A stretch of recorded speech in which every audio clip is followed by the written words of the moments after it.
put the link in the description below. But it's this stream of this drunk live poker or high stakes poker with Patrick Antonius and a couple of other people, and like some rich English guy who gets so drunk that he can't play, and they like get somebody over to help him get out. Oh my god! What stakes were they playing? I think they're playing 50-100. I mean, they're a balado. I mean, they're just gonzo. The stream starts with Patrick being like, everyone has to take the shot before we start, before the first hand stuff, and it just gets out of hand. So worth the watch if you need some laughs. There's a short version and then there's the full stream. You can just watch the highlights. Interesting. Patrick Antonius is a scary man. Ex-tennis pro. Also, David. I didn't know David Benjamin until a few days ago was also an ex-tennis pro. Really? Just because I guess his figure doesn't necessarily look the most fit now, but yeah, he was an ex-tennis pro. Yeah. But yeah, interesting. But yeah, I'm sure Patrick Antonius is a very sought-after man. Yeah. Oh yeah. Finishing model, rich. He was like 8 shots deep and was still just stone face. But you can tell they're all getting drunker by the way that when they're trying to sit still, they start swaying. Yeah. Oh boy, it's bad. You can just tell because they're just trying to hold it together, but they're kind of going like this. And, it's like you just know. It's like you literally can't sit still. I've been watching a lot of footage from the $1 Million Cash Game season. Yeah, those are fun. That's been interesting. I think I'm on season 5 right now, but those are fun to go back and watch. Those old school speaking players. Of watching those, Bryce, I know what the poker topic of the day is. We were discussing study habits and how to implement them. For sure. So, me personally, I keep a notebook. I like to go through whatever I do watch. I like to take notes on. So, most of the time, if I'm watching like a stream of something, so like Party Poker has been putting out like streams of old Party Poker Millions events. So like I watched the final table of Party Poker Millions from 2018, and that was a really cool final table. And like you see different things and how people play the hands with ICM, and you pause and you have to think about like, what would I do in this situation facing a cutoff open off of 13 big blinds on a final table of a tournament like this. And so like that's one way to study, and I think that's a fun way to study, is to watch streams or something that you can not necessarily watch mindlessly, but you can watch and like you see spots that will make sense to you. Yes and no. I mostly agree. I think you need to be doing studying outside of streams also. Just absolutely. People have completely different strategies. I mean, it's definitely good exposure, and I watch a ton of streams, ton of podcasts. I'm absorbing poker content literally all day. Like I watched the Solve for Why podcast or whatever, and then after and before that, I was watching Nimi play. He's running Deepish. He's about to be in the money in the $1,500 event that the bracelet event he's playing down in Mexico. So yeah, definitely absorbing a lot of content. I think step one after your sessions is just recording how you did, your plus minus. A lot of people don't even do that. Literally step one. If you want to be a professional, you have to treat it like a professional. Even if you're an amateur player, you need to try I'm a for-profit player, and I'm still like, I obsess about numbers and statistics, so I have to track what's going on. And Ryan has an app, for example, that I'm sure we've discussed a few times, where it tells you by location, by weekday. So Ryan, for example, sucks on Sundays, but he's amazing on Wednesdays. On Wednesdays. And that kind of tells him a little more about his win rate and kind of if he can translate something he's doing into Wednesday into Sunday. So this podcast, for example, he thinks really helps him just get in the mindset to play hands. Whereas Sunday, sometimes he just hops right in and tries to grind. Right. So just kind of learning what works best for you, what locations are most profitable for you. But that's step one. So step two above that is recording your hands. So if you're put in an interesting spot and you're just wondering, what do I do? It's really important to find poker community. For example, we have a main group chat that's called Hand History Lounge that doesn't really go over many hand histories. But then we also have a group chat with our friend Evan, which we like to post our interesting spots, as well as I'm in School of Cards, and we post our different hand histories and have each other review it and give very, very detailed responses. So that's definitely been advantageous. And even if you want to do, if you're willing to shell out, I think it's like $20. Andrew Nemi has a Hand History Lounge where they also go over stuff. But feel free to submit to the podcast as well, and we'd love to give you our input. But yeah, you definitely have to review how you're playing these spots, and taking that a step further, watching these streams, thinking about how to play these spots. At the end of the day, you have to go out and implement them. Like, Right. if you want to have a strategy where you're not just playing complete ABC nit poker, you got to start implementing it. You got to open up your hand ranges. You got to try to balance your ranges a little bit more. I mean, I'm not saying to spaz out, but like, if you're trying to improve your game, you definitely have to actually put it into practice. And I mean, don't be afraid to try stuff out. Like, Evan actually was talking to me about how he's moved down in stakes a little bit, not because he took a hit to his bankroll at all, just because he's experimenting with different stuff. And obviously, different strategies aren't going to work the same in different stakes. But I think that's awesome to kind of just move down and give it a shot, tweak your strategy a little bit. Yeah, why not? Yeah, because you know, whatever variance you experience will be less painful for you when you're trying to try these new things. I get that. Exactly. Yeah, I totally agree. I think one of the things for me that helped a lot is doing legitimate range analysis. Like, you don't have to like download something for it, but if you pull up a range and think about like what hands that you play, and you go through a session that you play, and you look at the hands that you played and how you played them, you're gonna look at that range chart and be like, I played that wrong. Like, you're going to see a bunch of different spots where you make mistakes, where, you know, I overfold in certain spots where I shouldn't, where like I have an ace or something, and I'm just, you know, I look at the outcome of the hand and I'm like, ooh, like I could have 3-bet there or something instead of flatting. And it's so important to not only review your play, but don't be all loosey-goosey eating a sandwich. So in live poker, I feel like people tend to overplay their hands. I mean, it's a fact. But online, when we're playing a tournament, even if there's like a small tournament and like it is $50, incredible how fast like people bust. people overfold so much. Literally for a 30-minute time period at a table one time Ryan was watching me at, I won 95% of hands. Like, not an exaggeration. No contest. You just have to adjust your opponents. It was the most frustrating half an hour of my life. I was just like getting like 9-4 off. And like I even got like 2 playable hands, but then you would bet he would raise, and then be like, all right, well, out of the way.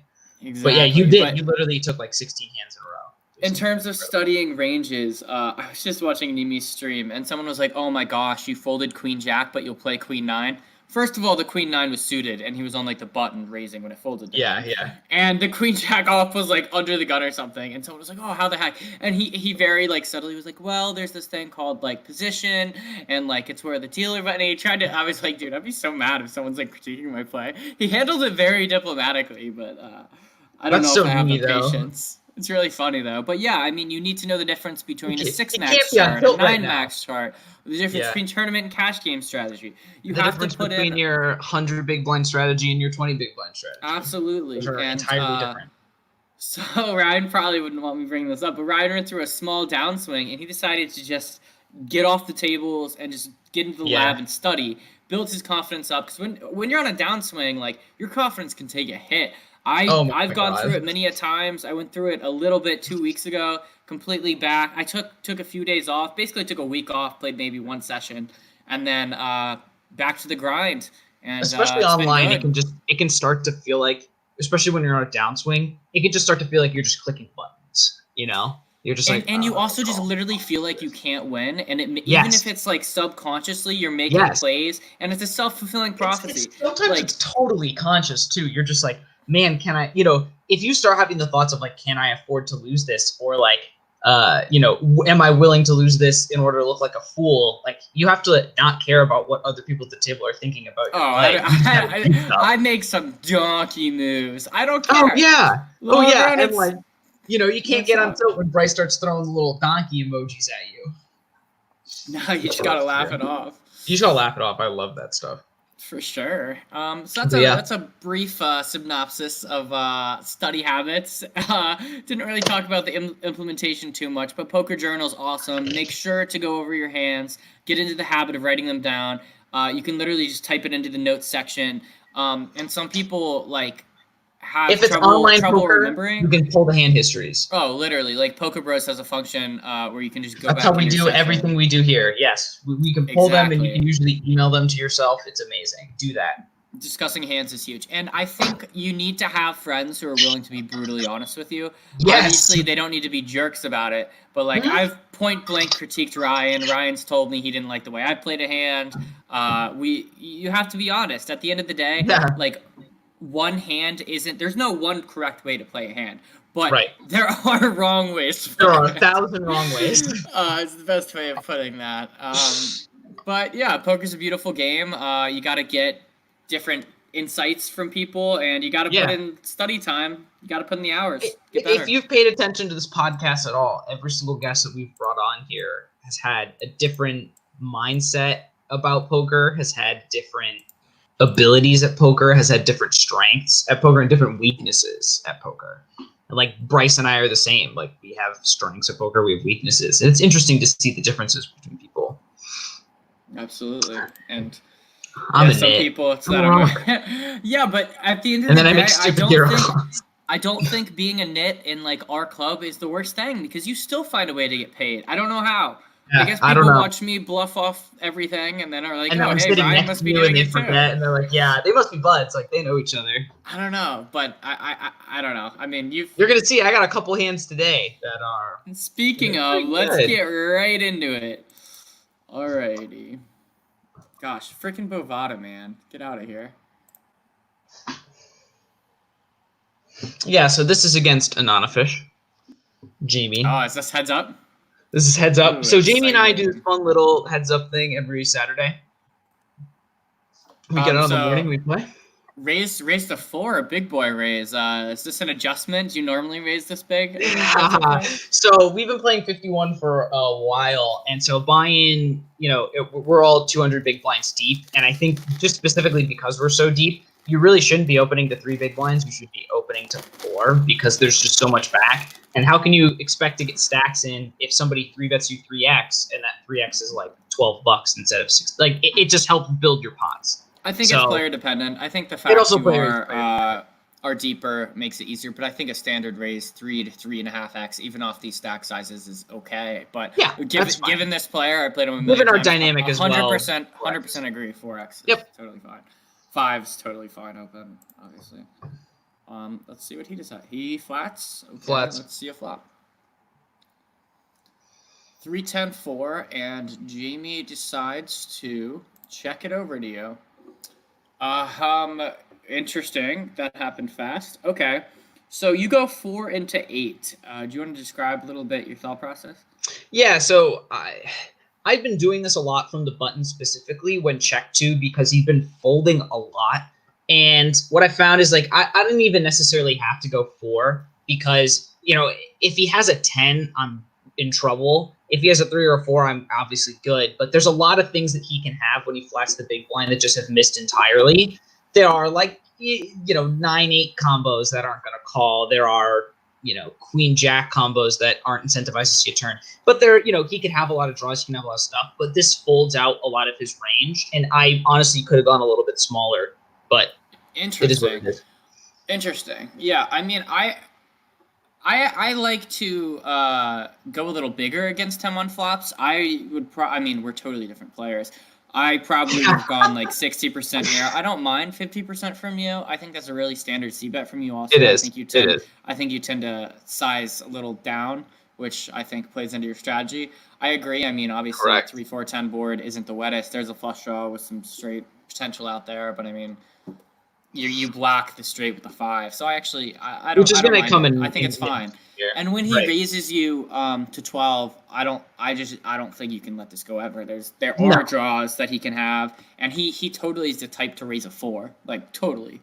100%. Oh, he's done that. I don't think most players do. He likes to raise 9-4 off and then raise it. Pretty good turn card.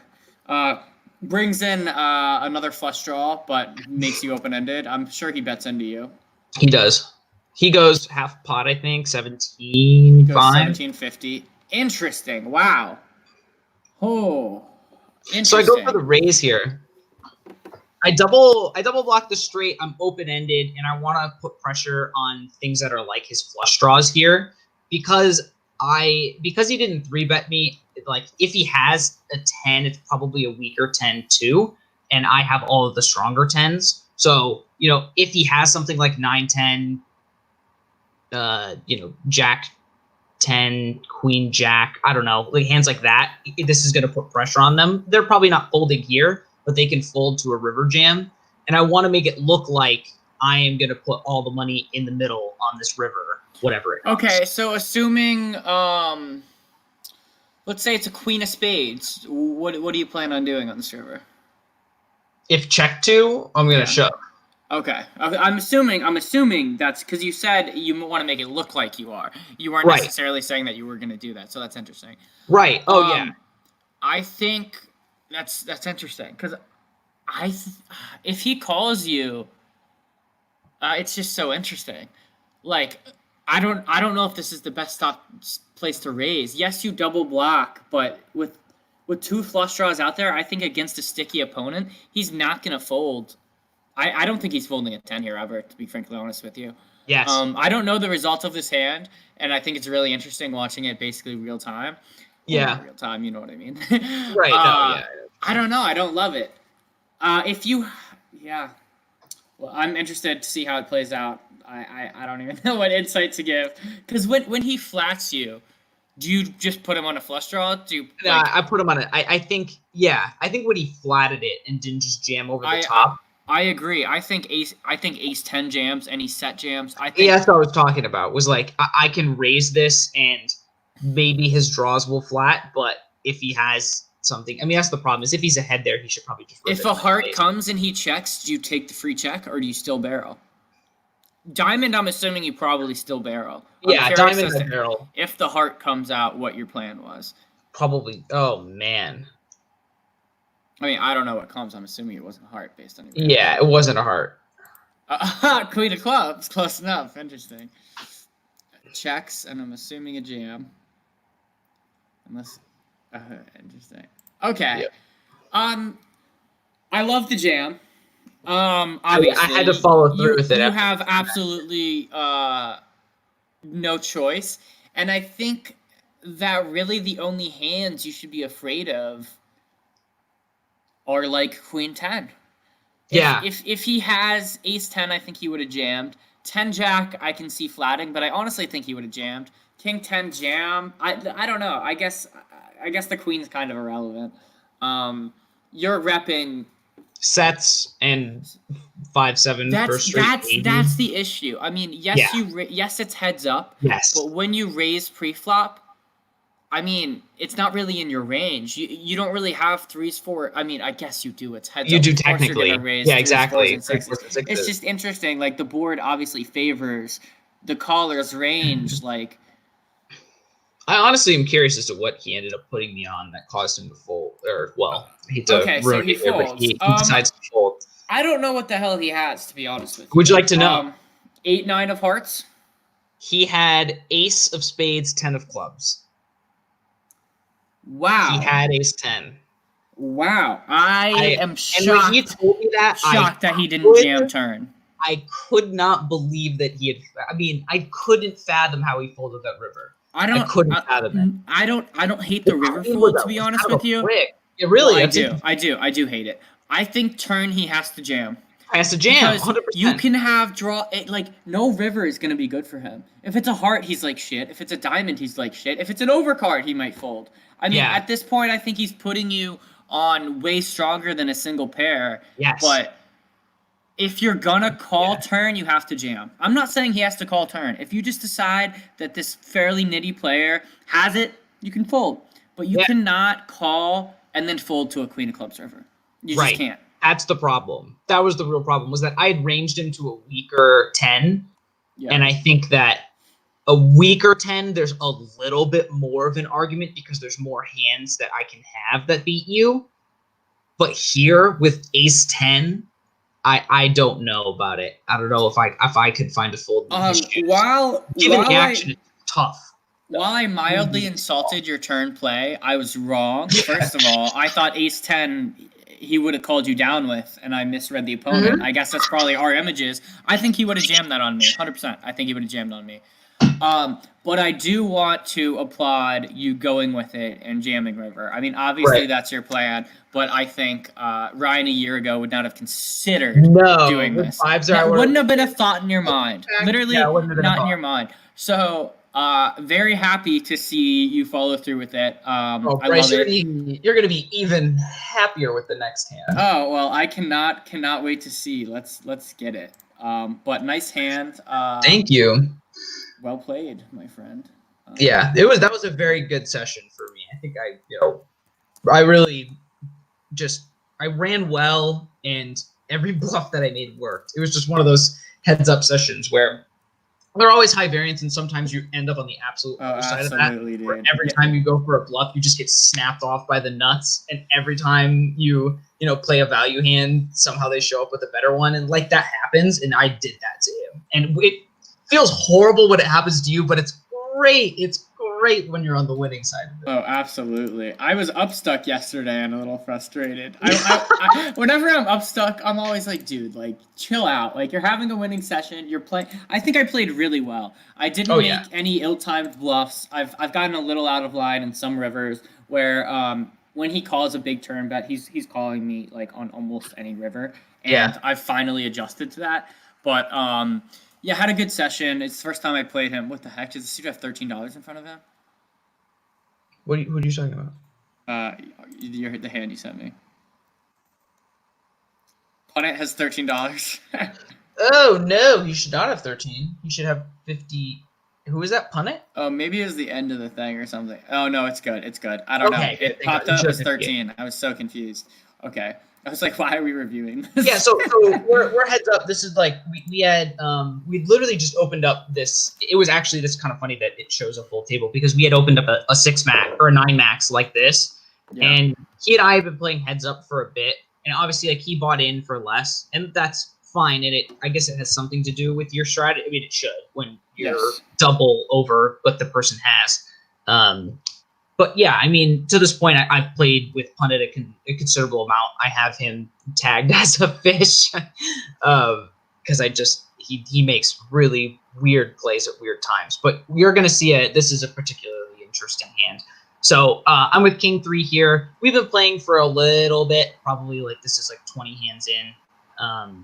And I'm still at the point here where from the button, you should be opening 100% of hands to start with in a heads up match. And that, I mean, everything. I mean, if you get 5 deuce off, you're opening it up. And you do that until you start to get a sense of how your opponent reacts from the big blind and what percentage of hands they fold. So, typically I do it like for the first 20 hands-ish and see if there's like a pattern. And then you can start folding like the bottom 10%. So King 3 is an open here. And if you push play, I open it to 240. I open it 4x. You did 4x, he called. Oh, yeah, and he we already zoomed through that. He's checking here like 100% of the time. 240. I think that bet's totally fine on this board. Yeah, half pot, especially on a Jack Deuce 3 board with a flush draw. I don't think it's like you could make an argument for making it a little bit bigger, but that's neither here nor there. I think it's totally fine. Turn comes a queen. I'm assuming he checks it over to you, and I'm sure you see that again. Yeah, I'm gonna barrel here twice because I should show up level of the queens and the jacks here. I should have them more often than he does. So I bet half pot again. There's more of an argument for sizing up on that turn. I think you should size up. Yes, absolutely. Because it's almost weird. Oh my god. Oh what? Yeah. So things got interesting. So here's what happens. So it zoomed through, so you saw the action that occurred. But so he flats the turn bet, and then all of a sudden on the river fires out for a bet of $31. He more than double bets the pot. He over 2x the pot is his bet. And so I'm sitting there like, what in the world? And it honestly, what's funny is I look back and it only took me 6 seconds to call. You're a sicko. And I am a sicko. And I don't like this call. You're a sicko. He literally typed in chat like, what a ridiculous call. But here, I'll tell you 2 things. Number 1, it was a timing tell. As quickly as it fired it off here was how quickly he fired off that bet. I think he does that though. I'd seen him do it several times, and here's the problem: is that most people weren't calling him, And I think that a good percentage of the time when he was doing that on rivers, that he was honestly overbet bluffing. And so, yes, when the 4 rolls off, he fires 35 into 20? Yeah. So you're risking, you're telling me. Yes. You're risking $35 to win a $55 pot. Well, they're not 85. And you think you're right. Yeah, against him, yes. Okay, so what if he has, like, deuce 4? He totally bets this way. Ace 5, 5, 6. Like... He doesn't have ace 5. I've never... He doesn't... I agree with you, he doesn't have a queen, because he plays his queens way more aggressively. Either the 4 helped him, or it didn't. The check call, overbet river is just such a weird... I agree. When the story doesn't make sense, I make hero calls. Overbet river when nothing gets there. The diamond draw bricks out. I guess if he had 5, 6, which doesn't make sense given the action, he probably would have folded flop, and he definitely would have folded turn, unless it was literally 4 or 5, 6 of diamonds. Like, that's the thing is, like, when I was sitting there, when this river rolled off, I was like, this is a brick. And when he fired that bet, I was just, there was no belief at all. Yeah, I mean, I think that's a sick call. One that I'm known to make ace high calls, like just ridiculous, insano boards. Like that's a sick call, man. Nice call. Thank you. I don't know if I agree with it, but but I mean, you were right, and this is a player on an online table who's capable of doing it. And worst case scenario, you punt $35 to a fish that you'll probably get back. That's kind of how I felt about it too. I like it. Well played, sir. Thank you. We've got 2 more hands for you. We've got is this another hero call? Yeah, scroll down. That's not the right one. Oh, you can see it. Oops. What do you mean it's not the right one? We've already done it? You just did the hero call one. Oh, it says hero one. When you said what the heck? You want to go to 1? Oh, you're right. I didn't scroll down far enough. Alright, deuce. Alrighty. I like your title names, even though you know I'm normally the only one who sees them. I know you are the only one who sees them. I appreciate it, them, but I do. I like to title the hands. Alrighty. See what we got here. It looks like 6-ish handed. Is it 6, yep. 7? 30-60. We're 6-handed. We're approximately an hour and a half into a 3-hour session, so we're about halfway through the session. Things are obviously going well. We're at 256. We bought in for 120, so we're doing well. And yes, so here's what we're talking.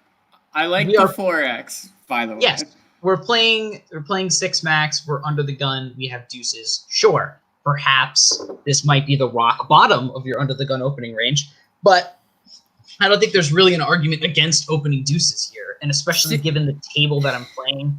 You're to my left, which you could say is an argument not to open deuces. Oh, I'm in this hand? Ooh, fun. You fold. You're the lady with the emo hair to my left who's folding right now. So you fold. So there is an argument against it because Bryce is aggressive and 3-bets a lot. So opening weaker hands from under the gun isn't I actually think I had a decent hand, now that I think about it. I think I remember you opening to 4x, and I was like, oh, like... I'm out of the way. I think I let go, like... No, it wasn't that pretty. It was like ace-jack off or something. But, anyways, I think that a lot of people in our club have sizing tells from early position. Literally, when they have it, they go to 240. When they don't, they go to 180. And I abuse them so hard with nothing. So you going to 240 here, like, I would look to probably 3-bet or fold an ace-jack off. But because you went to 240, literally I folded. Like, interesting. That small amount. Well, you're going to love this. So we get 2 flats and then a raise from the small blind. 960, I'm calling 100%. I'm sure. I'm just hoping Eddie doesn't jam, which is the only issue. Yeah. That's the only problem. And so, I flat, Fanakai flats, and Eddie folds, which is interesting that he put 240 in and then folded after he was getting odd city. All right. Wow. Tough flat for you. You're checking over 100% of your range. Actually, no. Okay. I forgot who was in position. The pre-flop raiser. The pre-flop raiser checks it. And so in this position with bottom set, I think it's worth betting. And I bet really small. I go 1/3 pot. I down bet significantly. I could be doing this with a lot of things. My range is entirely uncapped. So, I mean, I could be doing this with everything from Do you aces think you to bet this deuces. small? Let's say you have Jack 9 of hearts, obviously standard-ish open. Do you Would I think bet this do you small? think you bet the size? I actually think you apt more towards 13 to 15. If I know Probably you. with I would top, be significantly pair more really- scared by a $10 bet from middle position after It's someone under out the of position gun. like I would be afraid Yeah. of a set. I would put you on probably 9s. Yeah, that's fair. No, I would the honestly, interesting thing is I wouldn't. I'd put you on 4s for this specific reason. You would check 9s. You check top set 100. I've never seen you not bet check top set. which I understand. Obviously, it's hard to get value, especially on this board. Where are they going to call Yeah, it? But yeah. I'd put you on 4 specifically if you made this bet. Obviously, I'd be wrong. But all right, a call. What do you put 2 overs? King, queen, ace, king. Ace, Yeah, queen? exactly. There's a lot of All possible right, things. damn good turn card. You can hope they have a 4. I'm interested in what you size. Interesting. I go to half pot. I honestly, I don't really know if there's super big argument for going any bigger with the flush draw that came in, because the 4s, we could pray to God that he has a 4 and we size up. They're probably going to call. I turn. actually What are they don't gonna put mind on? sizing up a little bit because if he has a 9, I actually think he looks to bet and he shouldn't have too many 9s. If he has 2 overs, I think he's going to fold to a smaller bet anyway. And if he has a flush draw, he'll probably call 65% of pot. You know what I mean? Yeah. So while this is a seemingly dry board, and if he has a 4, he'll probably look to slow play that. With Right. you betting, because he might think you'll bet a 9, and if not, he might just barrel into you. So I think 50% is fine. I think 50 to 70% is fine here. I'd probably go a little bigger, but it's fine. I'm so curious as to how you size it. What the? So he opts to jam. lead. He opts to Jam, lead, 100%. which made absolutely no There's sense. no question you're never not jamming this. There's $23 behind if he has like Correct. 7s or I don't care 9-4. Yeah, if you revert a set of 7s or set of 9s, there's only he had aces. And guess the thing is, like, especially when we're ranging him here, he wasn't a flatter. Remember, he's the small blind 3-better after an under the gun open, a cutoff, and a button flat. He 3-bet way too small, by the way. I don't think I like blind. how he played flop. I think if you're betting, I think you probably have a 9. Like most of the like in his position, like not knowing what I know about you as a player, what do you bet? Yeah, you bet a set, which he can maybe pot control and turn, but I think he needs to be raising this flop. Like, because a 9, you're not going to get value from if another overcard comes on the turn. Yes. You see what I'm saying? Yeah, so, turns a jack, you're not I getting feel money. like he needs to try to get value on the first street because, and if you have a hand like 3-5 or something, like, I don't know why you'd have that. I guess the flat's okay. You have all the sets. He has none of them. This board doesn't hit his like. Although I don't know. I don't know about the river lead either, because that's the thing is like, especially when you're leading this. Oh, river, I think the river lead's horrible. Absolutely horrible. Like, check call. Like he's been the aggressor the whole way. What do you think? Do you think a 9's gonna check to you here? Do you think his 9's gonna check? Maybe. And a 4 has you giving crushed. me action. Like, I just don't get it. Like, yes, the money's going in anyway, but like if you have any bluffs here, you jam. If you have a 9, you jam. He snaps you. Like, I guess he's just worried that if you have a 9, you'll check back. Yeah. Would you? I think it depends on the strength of a 9. I think Ace ace 9. Double blocks ace 9. I think ace 9 you might bet here. I don't know. No, if you bet turn and he calls, I think you check with ace 9. So I guess that's it. But he blocks ace 9, obviously. And is ace 9 suited something you're going to be raising under the gun to 4x? Maybe sometimes. Yeah, I actually think you would. At a 6 max, yes. I At a think you 9 would, max, yeah. No, I agree. Right. That's one of the edges of my range. That's one of the things that I X out. I don't the shorter the table, the more suited aces I add. I don't like the jam at the end, and I don't love how she played flop and pre-flop. She should have gone bigger. It's a she? I didn't know who that was. Oh, that actually is a she. Yes, yeah, it's a girl. Oh, it's interesting. Yeah. So this next and last hand. Ooh, we got a short pod. Maybe we can add another 5 minutes commentary on something. Anyways. No, we'll get plenty.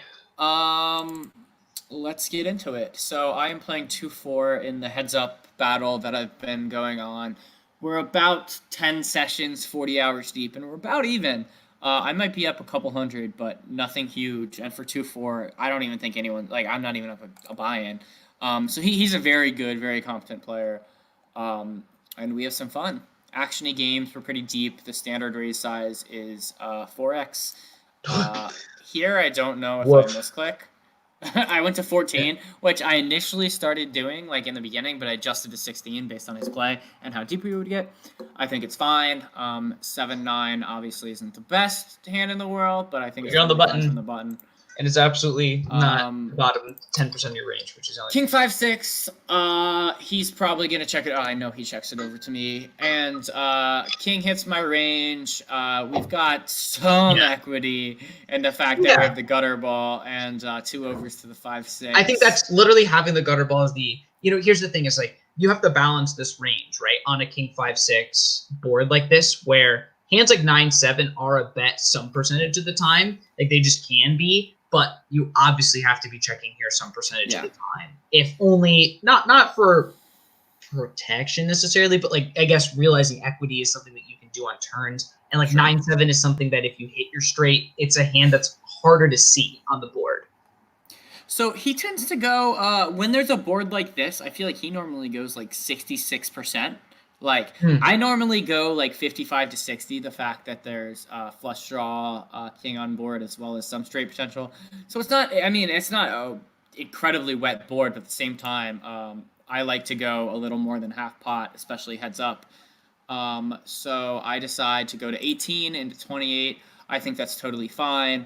I think it's. What are you thinking when he calls here? I think his range is still so wide. He could have so many hands. That's anything. Yeah, there's a lot of flush draws, straight draw. Yeah, he could. Okay, let's go to the turn. We can start. Turns a jack, and he checks to me.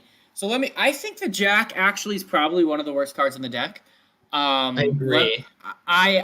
Because hands that he would float me with, I think he would float me with Jack Queen. Yep. I think Ace Jack off would probably re-raise me, but he could even have, I don't know, I just think a Jack totally smashes his range. Yes, especially I totally agree.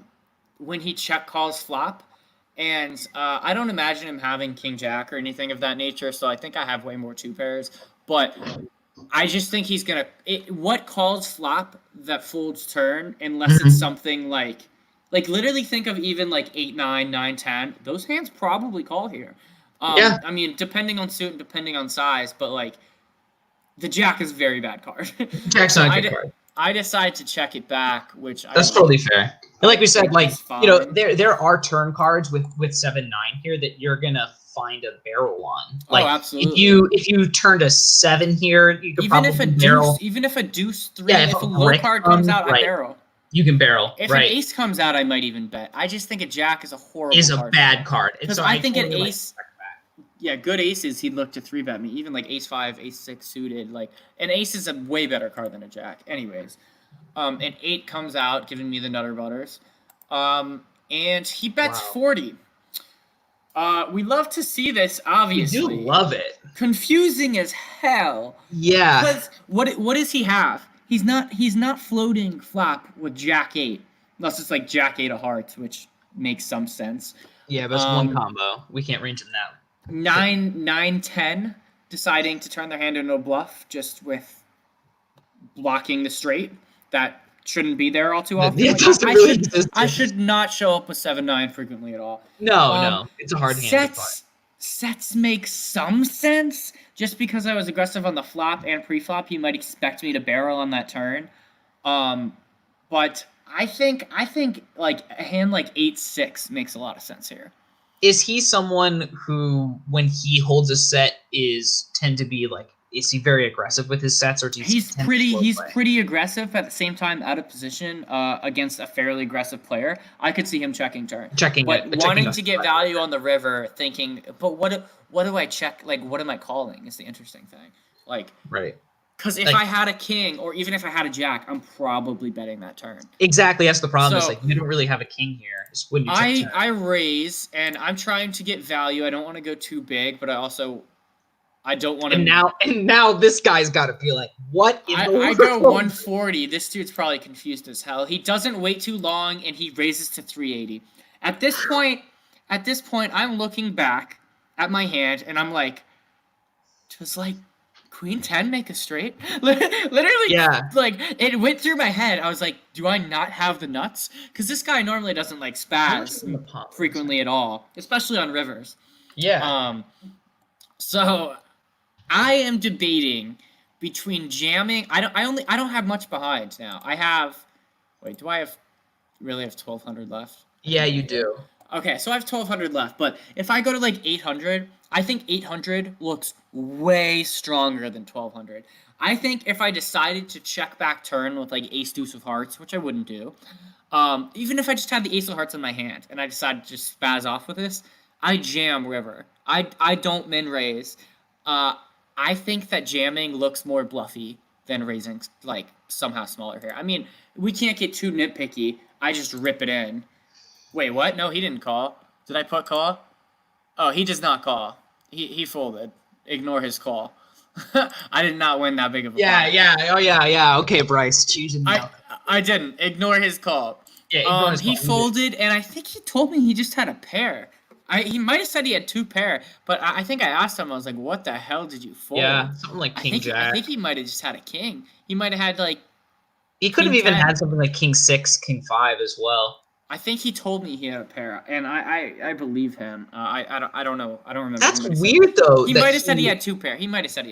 Why would he 3-bet that river with a single pair? Like I can see it at a 2 pair, and then when he gets jammed on there, he's like, this has to be a set. I think he's never. I don't know if he's ever 7-9. really I didn't show him. He's like 7-9 didn't make sense, and I don't think he watches too many of these. So yeah. Probably won't see it. But I had the Nutter Butters. Don't call rivers against me. I always have it there, buddy. Yes, sir. But yeah, I mean, definitely good to scoop that pot and get lucky there on the river. I think I played it fine. I don't think it's too crazy of a situation. I just think it's so interesting how he played that hand, and I would love to know his exactly what he had. I would absolutely kill to know. Yeah, that's an interesting hand. Definitely some interesting hands. Anything you want to go over to discuss before we sign out? Not really. Not really? You know? How much poker do you plan on playing the rest of the month? You busy? You got any vacations coming up, or are you just grinding during COVID? Hey, man, Mass Mutual's done a great job. They've given us extra vacation time and stuff. So, I like to take 3-day weekends and such. But no, nothing super significant. Awesome. And I'm not of the opinion that I don't feel comfortable going to casinos yet. So I'm sticking to the online for now. That totally makes sense. Yeah, it's not the safest out there right now. I'm going to West Virginia and near Pennsylvania, so there's a chance I'll hit up a Pennsylvania casino, but we'll see. I might just chill with my friend. There's also been the rumor mill has it that you're going to go into Pennsylvania in order to play a WSOP event. Rumor has it is wrong. It is? I have my facts incorrect, and while it is legal to play poker in Pennsylvania, only Nevada and New Jersey it's able to play in the World Series of Poker events, which is absolutely stupid. And if I had to put money on it within the next 5 years, I think that'll change. But I mean, I think it would be totally dope to fire in a $500 event. But at the same time, I love playing live events, and I'll definitely.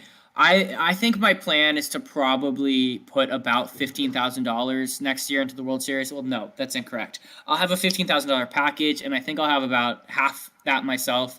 And I'm probably going to put it at like a 1.2 markup just for my time. But I'm not going to do just one tournament. I'm going to do how like Daniel Negreanu or Taylor Carroll recently sold the package, in that it's for like the whole event, the whole series. And I'll basically for like the big 50, I'll say like I'll put 2 or 3 bullets in. And then I'll describe refunds and all that good stuff. But I think that I could pretty easily, honestly, get $7,500. I know even family members, some friends tossed me few $100, $1,000, whatever.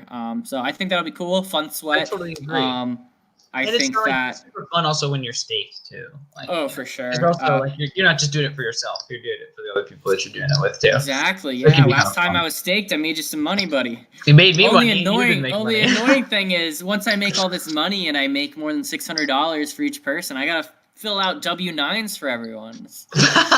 Freaking Isn't talking that a the lot problem? to my tax accountant. Bad Beat Bryce LLC. Hell yeah, buddy. There's a lot of work for that I've been finalizing. But anyways, I am kind of rambling. I appreciate everybody tuning in to this podcast. Feel free to shoot us your hand histories. Please, please, please send us any ideas you have for this podcast. And if you'd like to be on this podcast, slide into my DMs. I know that there are a few people who are interested, and I'll get you guys set up. We just thought we'd have a chill week. Been very busy. Had some hands to pull. Figured It's nice we'd to go have the over two our of own. us too, you know. But yeah, next week we'll definitely have a guest. It is crazy. We're almost at the 4-month mark. Time has flown by. It's been a ton of fun. Can you believe 4 months ago we were on Instagram Live with a piece of paper that I cannot wrote things on believe how low backwards. quality we were. Isn't that unbelievable? It's One gotten a day lot I just better. texted you and you were like, "Let's do it," and 4 months later we're here. Hell yeah. That's wild. That's But wild. we will see you guys next week. Good luck on the grind, Ryan, and to everyone watching, and see you next week. See you on the tables.